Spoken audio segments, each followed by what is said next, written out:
Start off with Ethiopian. So Ethiopian men would wear the Ethiopian suit, which was a long sleeve, knee-length shirt and matching trousers, and they were usually white and worn at formal occasions.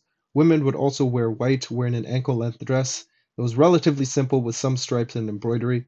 Then headbands were decorated with ornaments and were often worn, and sandals were the most common type of footwear. Let's look at some examples. So first we have the Kambata people, and I always like this picture, uh, mainly because she's attractive. But the clothing's okay too. Um, but yeah, pretty simple. Not much to say here. All right, then Oromo. So here's a good example. I mean, unfortunately, a lot of them are wearing the mask, which is hella cringe. But I'm not going to get into politics here. But you can tell me your opinion of the mask in the comments section. But yeah, we can see just like weirdly enough, just like in Mexico, predominant color is white, fairly simple, but we can see, a couple of stripes that are worn here. And yeah, pretty simple. Women pretty much all wear dresses, usually ankle length. Here, maybe a little bit less. But yeah, that's pretty much.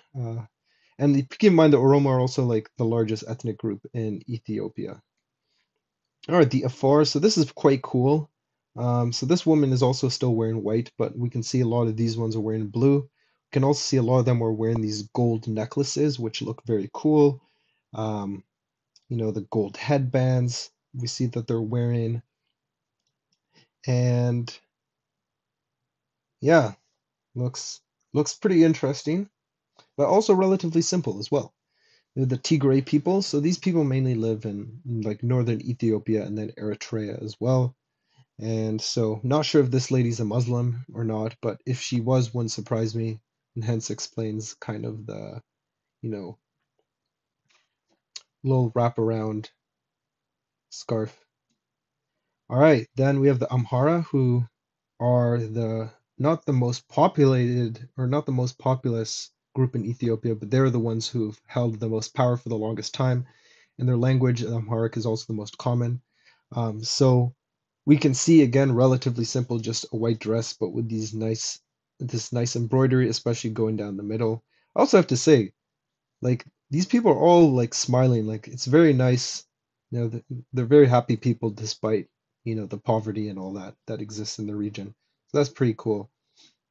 All right, and then we will move on to Somali. All right, so now let's look at Somali clothing, which was very similar to Ethiopian clothing, by the way, but was unique because of its design. And the woman would wear a long ankle-length dress that would be tied on one shoulder and generally had a striped pattern. And it was relatively tight to the body, but not extremely so. I mean, it is an Islamic country after all. And then over their torso, they would wrap cloth to form a kind of overgarment known as a kitenge that would extend to right above the knees. So yeah, this is basically what I'm talking about. This is the kitenge. Um, this little part over here. And then as we can see, right, very long garment, sandals, fairly simple. All right, and then now we move on to the Great Lakes region. So the Great Lakes clothing was characterized by the wearing of many beaded necklaces that would go down below the breast by its women, and they would also wear a similar style of beaded jewelry as a headband around their head and as an armband and footband. They were also notable for going bald or having very little hair. And then clothing would be fairly similar with an ankle-length dress that would be covered by an apron from the waist down to just above the hemline. And then men's clothing, meanwhile, would also be pretty similar, with them also wearing a robe, but it would go down to the knee instead of the ankle. And they would wear their famous checkered blankets as an overgarment, which would cover most of the bodies. Now, footwear was not generally worn, but sometimes sandals would be worn. Also, keep in mind when I say Great Lakes, obviously, not that I think anyone would think this, but it's not the Great Lakes of North America. We're referring mainly to Lake Victoria and other lakes in that region.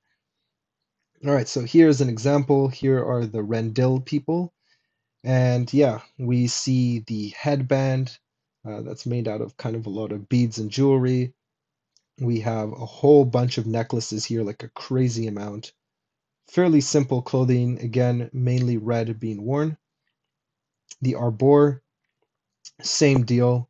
Um, it's actually it was only very recently I realized they were not wearing any kind of top. And yeah, there will be some nudity in this part because depending on where you are in Africa, there's, some people didn't always wear clothes. or fully anyways. And yeah, we can see again they went bold, which is quite unusual, especially for women in most of the rest of the world. Turkana, again, really similar to the Rendille. And yeah, main thing that stands out are the insane amount of beaded necklaces that the women are wearing. Samburu, same deal. Now keep in mind, probably you guys didn't know this, but maybe you did. I used to live in Kenya, so actually we would see people like this occasionally, especially if you went out into the countryside. These are the Ikoma people, and here we can see the famous checkered blankets that the men would wear, right? Could be like big squares here or more little squares. So now moving all the way from East Africa, we're going to West Africa to discuss Akan clothing. So Akan clothing, by the way, was some of the most vibrant in the world, with men wearing the Ghanaian smock, which was a plaid smock that has been worn since the 17th century and was only worn by Ghanaians until it became more popular with Africans during the 1990s. These smocks were very colorful, with several squares showcasing the many different patterns and motifs, and they were draped over the shoulder. For footwear, sandals were the most common type of shoe. Oh my gosh. People keep calling me, I'm not even joking. And then, yeah, women would wear an ankle length dress that tended to also be plaid, but was often worn with many necklaces. Okay, so here's an example. And again, I think this looks very cool, right? Very nice, bright colors. You see the Ghanaian smock here, draped over one shoulder, worn with sandals as well, and lots of cool different colors with each square having a different pattern on it. Here's another example of the Asante people. They actually had an empire that was kind of like seen as the proto-Ghanaian state before the British conquered it. And we can see that even the women would also drape it over their shoulder, but their clothing was different compared to what the men were wearing. The Sifwi people, again, another great example. We see each square here has a different kind of motif. And we can also see that red, yellow, and blue are the most common, and green too, are the most common colors.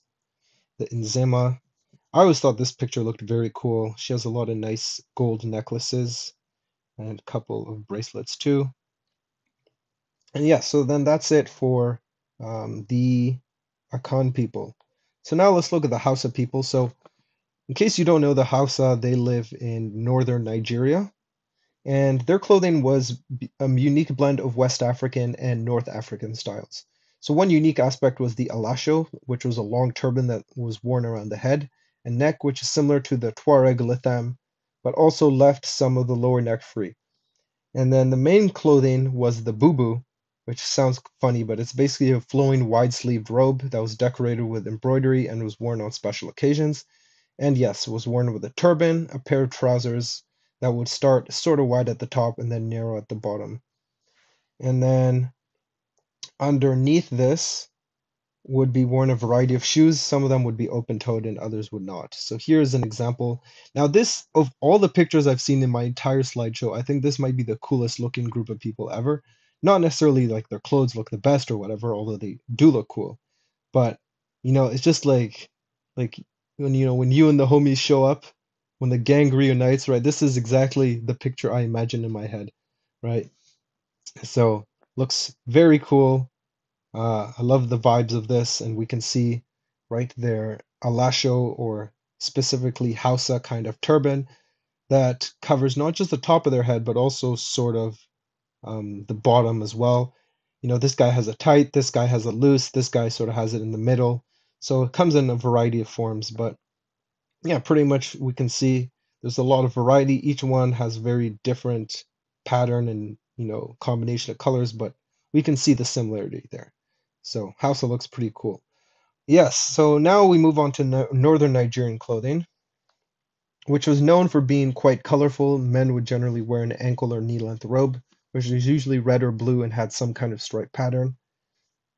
And if it was ankle length, then Sokoto trousers would be worn underneath the robe. Then women would wear several thick necklaces and an ankle length dress, and usually be blue or red. And then a wide variety of headgear would be worn by men and women, with some examples being the fez, the head tie, the turban, or a short round cap. So he started off with the Kanuri people here, and they lived in, not lived, I mean, they still live in North. East Nigeria. So this guy is sort of wearing a more traditional African kind of hat, but there's a lot going on in this picture. Here we have the Fula people, who are one of the largest ethnic groups, not just in West Africa, but in all of Africa for that matter. And we can see the henna designs on her hand and arm, this sort of turban thing that she's wearing, and then the necklace. But yeah, relatively simple, all blue. The Jabo people. So this picture is sort of what I imagine in my mind that Nigeria would look like. The sandals, the white robe, which is the bubu, and yeah, playing a drum. Here we have the Igala people. They look pretty cool. So this thing is called a head tie, and it was very common in West Africa. And then this guy's also wearing sort of a fez looking thing. And it is sort of matching colors, but relatively simple color wise. The Asan people, so they're a little more central of Nigeria. And yeah, we can see this guy's wearing more of a robe than, let's say, trousers. The Ikwere, now I always thought she looked, I mean, not just her face, but just like everything. Looks very nice here. Very unique necklace, headbands, and decorations. And then a very nice dress as well. And nice face too. So the Ikwere, they're more, again, sort of central, not as far north. The Gabagi, this is a very cool portrait. I always liked it. This dress she's wearing actually sort of looks like a sarong in the sense that it's like kind of cone shaped or cylindrical shaped, I should say, wrapped around. Um, and yeah, he's wearing almost like what looks like a mix of a fez and a head tie. But yeah, again, relatively simple colors, but very well done because you can make simple look good. This is a great example. Relatively simple but aesthetic designs. And we see blue as a common color. There's some blue there, blue here. This first guy's also wearing blue. So blue seems to be a common color worn over there. And he's wearing some more Western style clothing underneath over there. And then, of course, the watch. The Idoma people. Now, again, this is red, which is also very common kind of kind of color with some black. And yeah, she's more. It's not really a head tie. This is kind of just directly tying the cloth around her hair. You can see both the men and the woman are wearing these thick necklaces, or I shouldn't say the necklace is thick, but they have these um, little metal things around them. Here's the Tikar. This guy looks pretty cool. And here we can see him wearing the Sokoto pants over which he has the robe. Again, they're matching. Again, he's wearing the necklace and sort of the head thing. And also another thing too, I think of all the groups, this and maybe the Southern Nigerians too. It's like no group I've seen so many couples. Like couple here, couple there, couple there. She's probably at a wedding. Couple here, another couple there. So that's pretty cool. Now we'll move on to Southern Nigeria. Southern Nigerian was some of actually the fanciest clothing in the entire world. Men would wear the agbada, which is a large flowing ankle-length robe known as a awoseke or awosoke, sorry, an undervest known as an awotele, trousers known as a shokoto, and a soft hat known as a fila, which can be lined with cotton.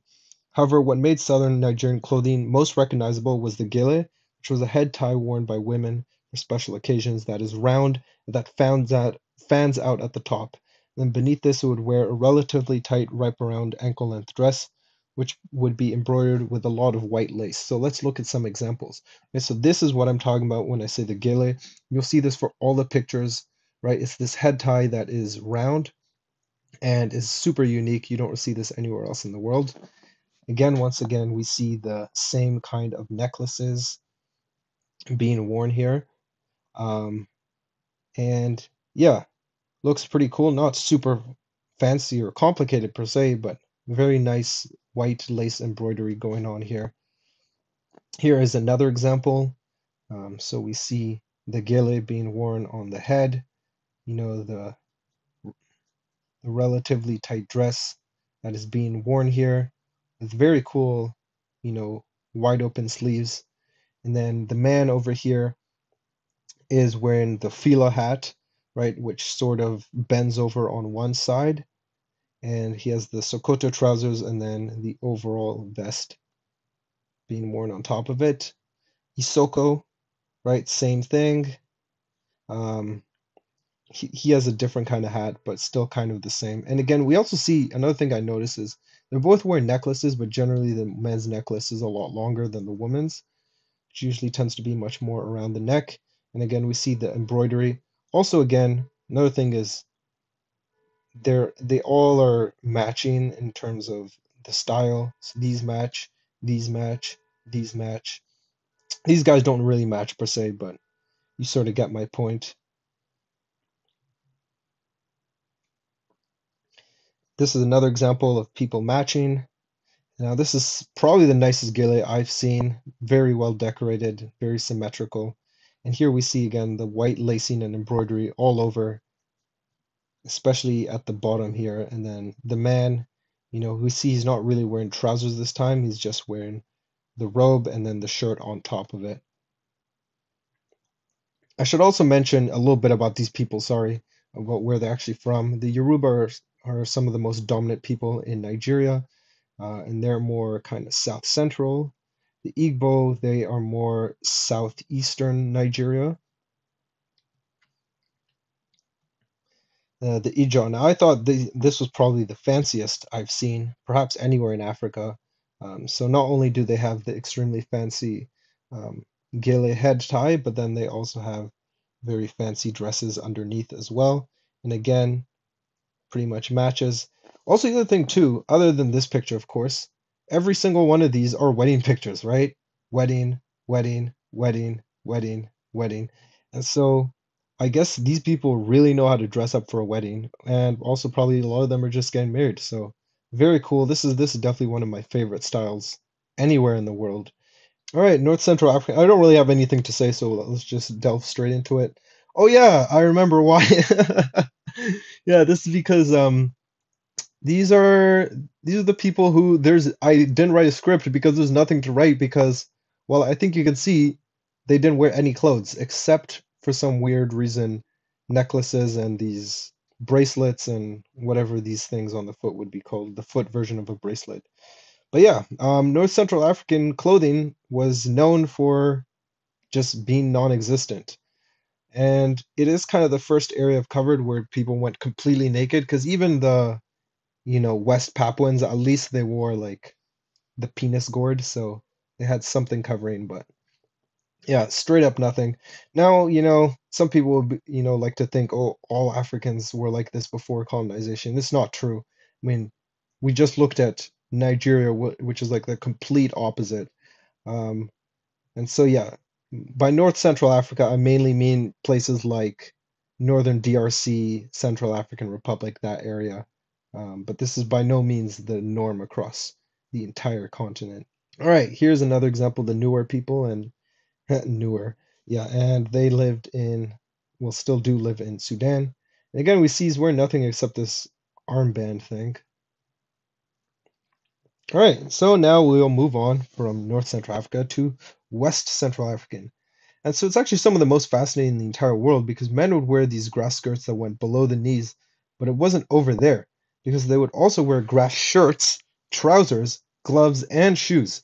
And to cover their faces, they wore large wooden masks with a drawn face and a massive protruding part above it. So you might be wondering, what does this look like? Well, here are some examples.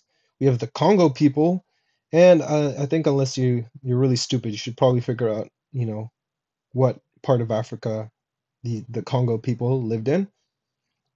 The Shamba, and oh shoot, I realized I I used the wrong part of the script for this. Sorry, I will redo this part. Basically, West Central African clothing is mainly known for the men going shirtless. So the Shamba, probably the most obvious thing, right, is the crazy amount of earrings that this woman is wearing, although she's also topless as well. Yao people, again, topless. Same with the Hehe people, and they lived in Tanzania. All right. So sorry, this is what I was referring to, right? So we see the man here, they are wearing a grass skirt, but then also grass shirt, the trousers, and even gloves and shoes. So this is some of the most crazy, unique clothing. Like, look at this. Now imagine one day you're walking, just down the road, and then you see these two people, in your way. That's going to be pretty interesting. All right, so now here's another group, the Ovimbundu, who live somewhere around eastern Angola. I mean, again, imagine walking down the street one day and then you run into this guy.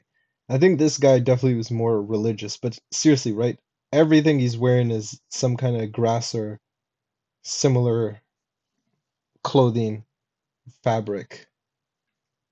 All right, so we'll now move on to Southeastern African clothing.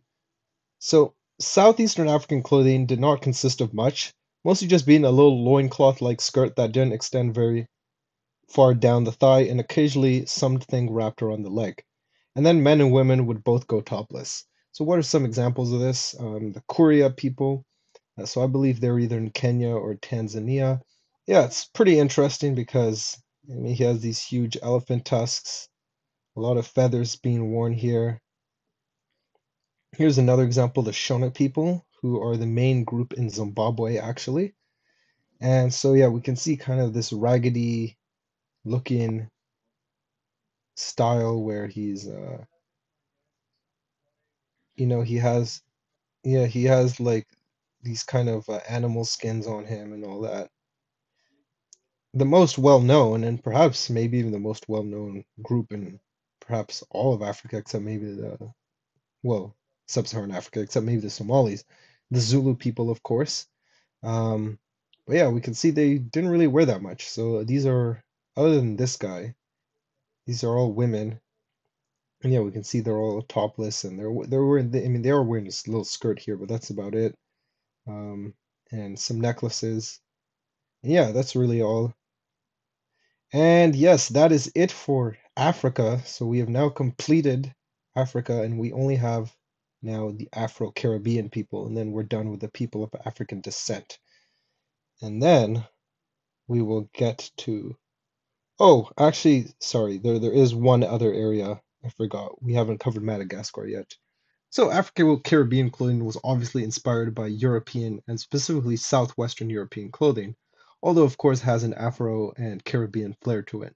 Women would wear white underskirts on top of which they wore overskirts, which were colored, usually in dynamic bright primary colors. And the dresses tended to be long and flowy and were often pleated.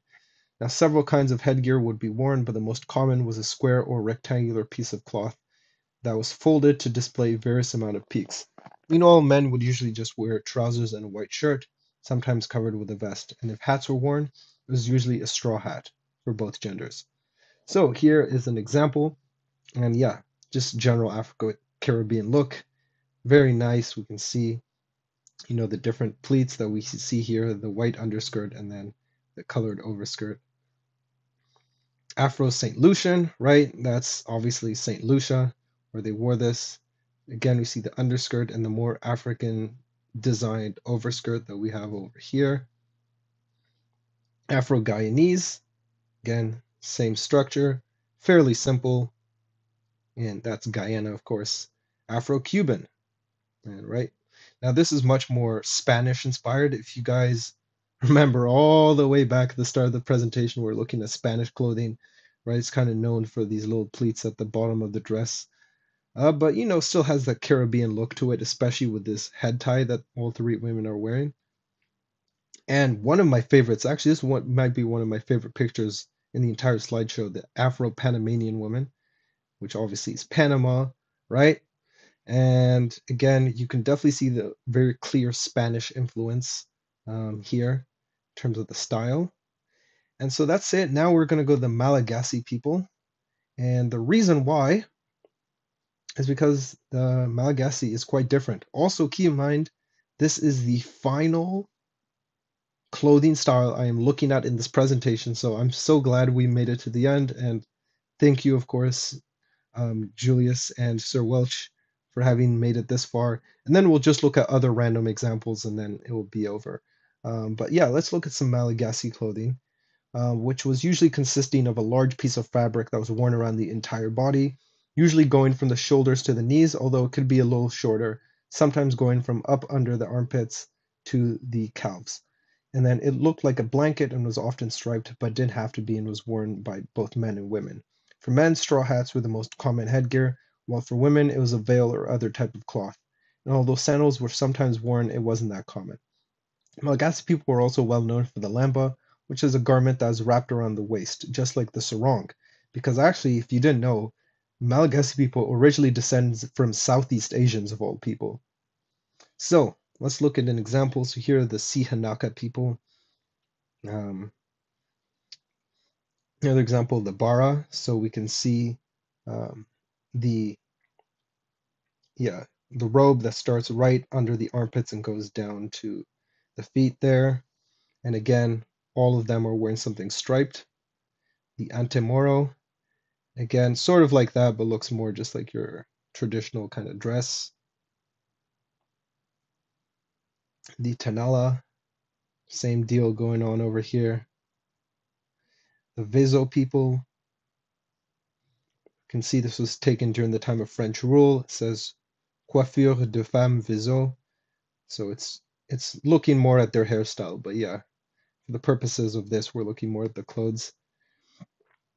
Here are the Antan Karana. And for some reason, a lot of Malagasy words start with Antan. I'm not sure exactly what that means. But yeah, it kind of looks like your typical dress with a lot of floral patterns or other kind of things or stripes. Here are the Betsimi Saraka. So this is much more European influenced, as we can see, but still retains some of the original Malagasy look. And guys, that's it. We have now covered, well, I mean, we haven't really covered South America, we will here, but we have covered every single continent. So I'm pretty glad we finally finally made it.